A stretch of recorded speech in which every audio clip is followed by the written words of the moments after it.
আমার মোবাইল স্ক্রিনে যে পিকচারগুলো দেখতে পারলেন হাই কোয়ালিটি ভাবে এডিট করা, এমন এডিট কিভাবে আপনারা মাত্র এক ক্লিকে করবেন, তো আজকের এই ভিডিওতে আমি আপনাদেরকে দেখিয়ে দিব। অনেক ক্ষেত্রে দেখা গেছে ফেসবুক এবং বিভিন্ন প্ল্যাটফর্মে অনেকে ছবি এডিট করা নিয়ে কাজ করে। তো আমার মোবাইল স্ক্রিনে আপনারা যে পিকচারগুলো দেখতে পারতেছেন হাই কোয়ালিটি ভাবে এডিট করা, তো এই এডিটগুলো করেই কিন্তু অনেকেই অনেকের কাছ থেকে টাকা নিচ্ছে। তো এই ছবিগুলো কিভাবে আপনারা একদম ফ্রিতে এক ক্লিকে এডিট করবেন, তো আজকের এই ভিডিওর মাধ্যমে আমি আপনাদেরকে দেখিয়ে দিব। তার আগে আপনি যদি এখনো আমার চ্যানেলটি সাবস্ক্রাইব করে না থাকেন তাহলে অবশ্যই চ্যানেলটি সাবস্ক্রাইব করে দিবেন। আর যদি এই ভিডিওটি আপনি আমার ফেসবুক পেজ থেকে দেখে থাকেন তাহলে অবশ্যই পেজটিতে একটি লাইক দিয়ে ভিডিওটি শেয়ার করে দিবেন। তাহলে চলুন মোবাইল স্ক্রিনের মাধ্যমে ভিডিও শুরু করা যাক। ওকে, প্রথমে আপনারা আপনাদের ফোন থেকে গুগল প্লে স্টোরটি ওপেন করে ফেলুন।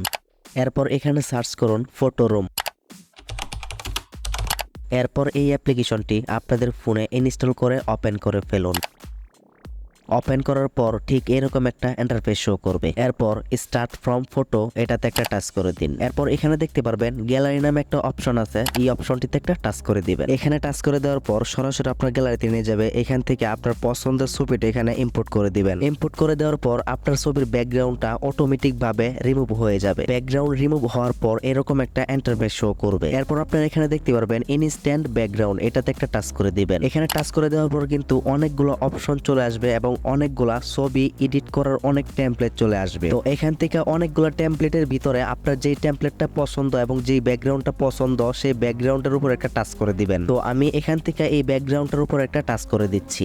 ব্যাকগ্রাউন্ডের উপরে টাচ করে দেওয়ার পর কিন্তু আপনাদেরকে প্রথমত 4টা ছবি জেনারেট করে দিবে। এরপর আপনারা যদি চান এখান থেকে ফর মোর এখানে টাচ করে কিন্তু আরো 4টা ছবি এখান থেকে আপনারা জেনারেট করতে পারেন। তারপরও যদি আপনাদের এখান থেকে 4টা ছবি থেকে একটা ছবিও পছন্দ না হয় তাহলে আপনারা আবার জেনারেট ফর মোর এখানে টাচ করে কিন্তু আরো ছবি আপনারা জেনারেট করতে পারেন। তো এখানে আপনারা দেখুন কত সুন্দরভাবে আমাদের ছবিগুলা ব্যাকগ্রাউন্ডে তারা অ্যাড করে দিছে। এখানে আপনার বোঝার কোনো ক্ষমতাই নাই, খুবই স্মুথ ভাবে কিন্তু আমাদের ছবিটা তারা এডিটিং করে দিছে। এছাড়া আপনারা যদি এখান থেকে রিসাইজ এই অপশনটিতে টাচ করে আপনার ছবির সাইজ পরিবর্তন করেন তাহলে কিন্তু আরো সুন্দর সুন্দর ব্যাকগ্রাউন্ড আপনাদেরকে এখানে জেনারেট করে দিবে। রিসাইজ এই অপশনটিতে টাচ করে দেওয়ার পর এখান থেকে আপনারা অনেকগুলো ফ্রেম পেয়ে যাবেন। তো আপনারা এখান থেকে আপনাদের ইচ্ছা মতো দিয়ে নিবেন। এরপর এখানে ডান অপশনটিতে ক্লিক করবেন তাহলে কিন্তু আবার যে সাইজটি আপনি সিলেক্ট করছেন সেই সাইজে কিন্তু আপনার ছবিগুলো জেনারেট করে দিবে। তো আমি আপনাদেরকে আবারও বলি, তো এখান থেকে প্রথমত টাচ করলে আপনাদেরকে 4টা ছবি জেনারেট করে দিবে। এরপর আপনারা যদি 4টা ছবির মধ্যে একটা ছবিও পছন্দ না হয় এরপর আপনারা এখানে জেনারেট ফর মোর এখানে টাচ করে কিন্তু আপনারা আরো 4টা ছবি জেনারেট করতে পারেন। এভাবে আপনারা জেনারেট ফর মোর এখানে টাচ করে করে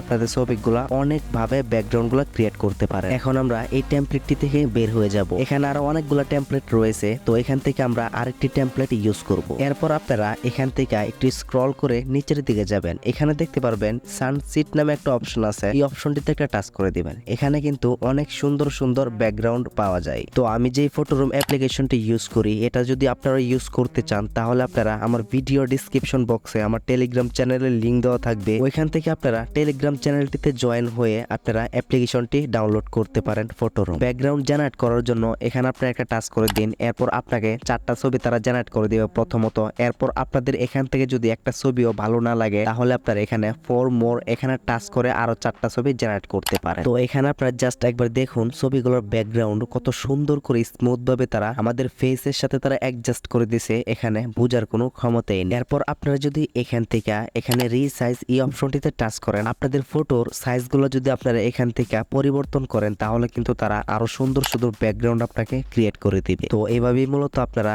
এই অ্যাপ্লিকেশনটির মাধ্যমে আপনাদের একটি নরমাল ছবিকে প্রফেশনাল বানিয়ে তুলতে পারেন। এক কথায় যদি আমরা বলি তাহলে আপনারা মোবাইলের ক্যামেরা দিয়ে যে কোনো একটা স্টাইলে ছবি তুলবেন, সেই ছবিটা এখানে ফটোরুমে আপলোড করে এরপর আপনারা এখান থেকে ব্যাকগ্রাউন্ডগুলো ইউজ করবেন। ফটোরুম এআই আপনাকে সেই স্টাইলে ছবিগুলো অ্যাডজাস্ট করে দিবে এবং সুন্দর সুন্দর ব্যাকগ্রাউন্ড আপনার পিছনে অ্যাড করে দিবে। এরপর আসি আমরা আপনার ছবিগুলো এখান থেকে সেভ কিভাবে করবেন। তো যেই ছবিটা আপনারা সেভ করতে চান সেই ছবিটার উপর একটা টাচ করে দিবেন। টাচ করে দেওয়ার পর ঠিক এরকম একটা ইন্টারফেস শো করবে। এখান থেকে আপনারা নিচের দিকে দেখতে পারবেন এক্সপোর্ট এই অপশনটিতে একটা টাচ করে দিবেন। এরপর সেভ গ্যালারি এখানে টাচ করে আপনার ছবিটা আপনার গ্যালারিতে সেভ করে নিতে পারেন। তো এভাবেই মূলত আপনারা আপনাদের একটি নরমাল ফটোকে এই ফটোরুমের সাহায্যে আপনার ছবিকে প্রফেশনাল করে তুলতে পারেন।